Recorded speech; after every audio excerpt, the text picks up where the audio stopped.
तो हमारी मांग है और पॉजिटिव इंडिया की ये मांग है कि सरकार जहां फिल्मों को टैक्स फ्री करती है, वहीं सारे सरकारी नौकरियों की जो भी वैकेंसी निकलती है, चाहे वो राज्य सरकार की हो या केंद्र सरकार की हो, उस फॉर्म को भरने के लिए किसी प्रकार की कोई भी राशि ना ली जाए। बिहार के माननीय उप मुख्यमंत्री तेजस्वी यादव जी को चैलेंज दिया गया है कि दरअसल 9वीं फेल तेजस्वी यादव पहले 10वीं का फॉर्म भरे और ये चैलेंज स्वीकार करे, तभी वो लोग आगे फॉर्म भरेंगे, अन्यथा फॉर्म नहीं भरेंगे। उन्होंने साफ साफ तेजस्वी यादव को, बिहार के उप मुख्यमंत्री को चैलेंज दे दिया है कि 9वीं फेल तेजस्वी यादव को पहले 10वीं का मैट्रिक का फॉर्म भरना पड़ेगा, उसके बाद ही उनकी बात लोग मानेंगे।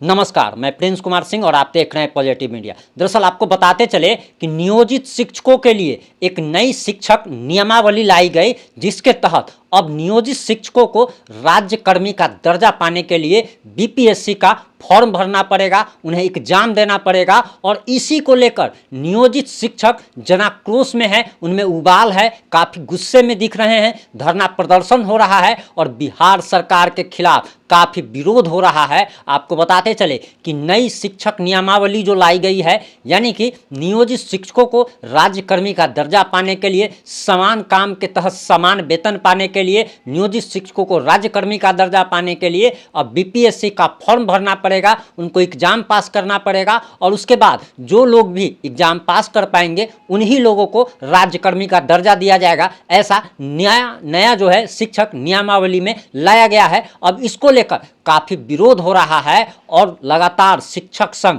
इसके विरोध में बयान दे रहे हैं। वहीं बिहार सरकार के खिलाफ लोगों का गुस्सा, नियोजित शिक्षकों का गुस्सा उबाल पर है और ये लोगों का कहना है कि 9वीं फेल तेजस्वी यादव को सबसे पहले 10वीं का फॉर्म भरना चाहिए, मैट्रिक का फॉर्म भरना चाहिए और मैट्रिक पास अगर कर जाते हैं तेजस्वी यादव, तभी नियोजित शिक्षक जो है वो बीपीएससी का फॉर्म भरेंगे, बीपीएससी का एग्जाम देंगे। वहीं नियोजित शिक्षक काफ़ी गुस्से में हैं और गुस्सा वादा खिलाफी को लेकर है और वादा खिलाफी तेजस्वी यादव के लेकर है कि दरअसल बताया जा रहा कि यही तेजस्वी यादव जब विपक्ष में थे तो नियोजित शिक्षकों के साथ खड़े थे, नियोजित शिक्षकों के लिए सरकार से टकराने का हौसला रखते थे और सरकार से टकराने के लिए तैयार रखते थे, नियोजित शिक्षकों के साथ कदम से कदम मिला करके चल रहे थे। नियोजित शिक्षकों के साथ तेजस्वी यादव ने वादा किया था कि अगर हमारी सरकार अगर बनती है तो कैबिनेट के पहले मीटिंग में पहले कलम से नियोजित शिक्षकों को राज्यकर्मी का दर्जा दिया जाएगा। लेकिन तेजस्वी यादव सरकार में आने के बाद अपना वादा भूल चुके हैं और इसी को लेकर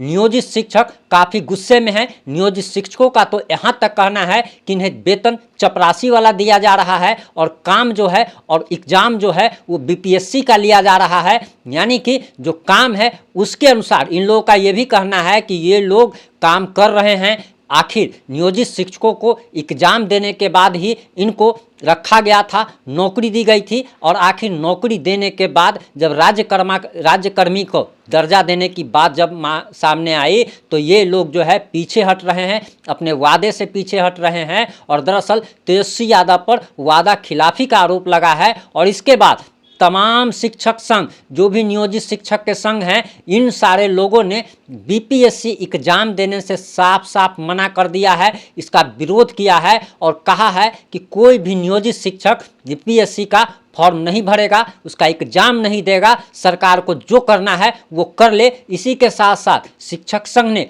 खुली चेतावनी दे डाली है, सरकार को चेतावनी दे डाली है और सरकार को साफ साफ ये कह दिया है कि अगर नियोजित शिक्षकों को बिना बीपीएससी का एग्जाम लिए हुए अगर राज्यकर्मी का दर्जा अगर नहीं दिया जाता है तो यही शिक्षक आंदोलन करेंगे और तेजस्वी यादव को, नीतीश कुमार को आने वाले लोकसभा चुनाव और विधानसभा चुनाव में वोट से चोट देने का काम करेंगे। आपको बताते चले कि लगभग 4 लाख शिक्षक इसका विरोध कर रहे हैं। वही शिक्षकों के कई सारे संघ हैं, लेकिन सभी संघ इस मुद्दे पर एकजुट है और सभी संघ मिलकर इसका विरोध कर रहे हैं, इस नियमावली का विरोध कर रहे हैं। हालांकि आपको बताते चले कि तेजस्वी यादव जब विपक्ष में थे तो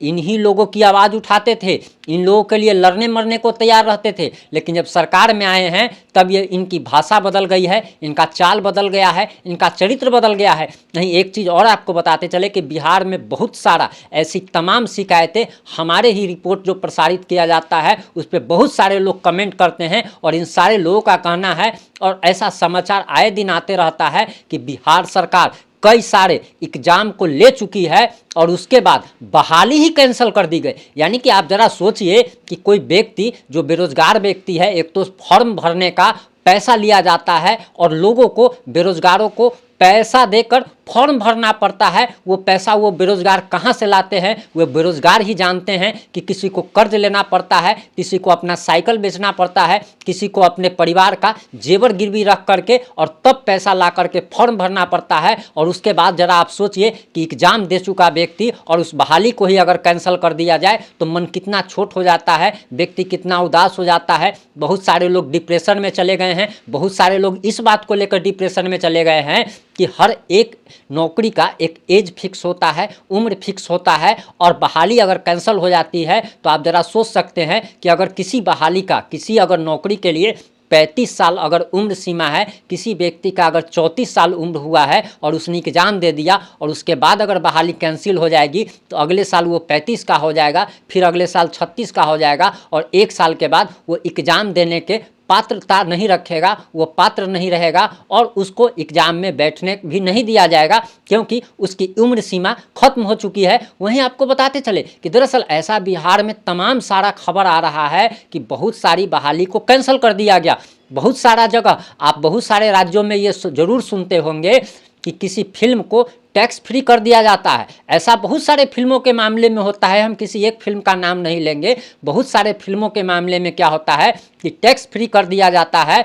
तो सबसे बड़ा सवाल ये है कि आखिर एग्ज़ाम को, जो सरकारी एग्ज़ाम जो होता है, जो सरकारी वैकेंसी जो निकलती है, उसके लिए जो फॉर्म की जो निर्धारित राशि ली जाती है, आखिर वो क्यों नहीं माफ़ किया जाता। ये पॉजिटिव इंडिया की मांग है कि दरअसल अगर आप किसी अगर फिल्म को अगर टैक्स फ्री कर सकते हैं तो फिल्म को टैक्स फ्री, अगर किसी मनोरंजन के लिए आप सरकार आगे आकर के इतना काम कर सकती है तो आखिर बेरोजगारों के सुनहरे भविष्य के लिए, उनके भविष्य को सुधारने के लिए गरीब नौजवान भी फॉर्म को भर सके। बहुत सारे गरीब लोग तो इसलिए फॉर्म नहीं भर पाते हैं क्योंकि फॉर्म भरने में किसी को 500, किसी को 1000, किसी को 2000, किसी को 5-5 हज़ार रुपये लगते हैं और इस कारण बहुत सारे लोग पैसे की किल्लत के कारण फॉर्म नहीं भर पाते हैं। तो हमारी मांग है और पॉजिटिव इंडिया की ये मांग है कि सरकार जहां फिल्मों को टैक्स फ्री करती है वहीं सारे सरकारी नौकरियों की जो भी वैकेंसी निकलती है, चाहे वो राज्य सरकार की हो या केंद्र सरकार की हो, उस फॉर्म को भरने के लिए किसी प्रकार की कोई भी राशि ना ली जाए। और अगर आप इस बात से सहमत है, अगर आपको लगता है कि पॉजिटिव इंडिया की ये मांग सही है, तो आप लोग इस वीडियो पर कमेंट करके बताइएगा कि क्या आप हमारी इस मांग से सहमत है। और अगर आप लोग अगर हमारी इस मांग से सहमत है तो आप लोग इस वीडियो को इतना ज़्यादा शेयर कीजिए, इतना ज़्यादा शेयर कीजिए कि सरकार तक हमारी बात पहुँचे और हमारी आवाज़। देखिए, एक हमारे बोलने से कुछ नहीं होगा जब तक आप सारे लोग नहीं जुड़ेंगे, जब तक बिहारवासी नहीं जुड़ेंगे, जब तक भारतवासी नहीं जुड़ेंगे हमारे साथ, और सारे लोग मिलकर एक साथ जब तक आवाज़ नहीं लगाएंगे तब तक ये सरकार सुनने वाली नहीं है। आप सभी जानते हैं कि सरकार जो है वो अंधी, गूंगी और बहरी होती है। ये सिर्फ और सिर्फ यूनिटी की बात सुनती है जब लोग एकत्र होते हैं, जब लोगों की संख्या अधिक होती है, लोग जब बहुमत में होते हैं, तभी सरकार इस बात को सुनती है। तो अगर आप इस बात से सहमत हैं तो हमारे सभी बेरोजगारों भाइयों और बहनों के लिए इस आवाज़ को उठाने में आप सभी लोग मदद कीजिए और वीडियो को इतना ज़्यादा शेयर कीजिए, इतना ज़्यादा शेयर कीजिए। सारे फेसबुक ग्रुप में इसको फैला दीजिए, सारे व्हाट्सएप ग्रुप में इसको फैला दीजिए और इतना ज़्यादा शेयर कीजिए कि हमारी आवाज़ सरकार तक पहुँचे और सरकार को झुकना पड़ जाए। और जिस तरीके से फिल्मों को टैक्स फ्री किया जाता है उसी तरीके से सरकारी नौकरियों के लिए जो निर्धारित राशि ली जाती है, जो फॉर्म भरने के लिए, वो राशि सरकार की तरफ से माफ़ किया जाए। और हमारी यही मांग है। जुड़े रहे हमारे साथ। जय हिंद, जय भारत, जय जय बिहार।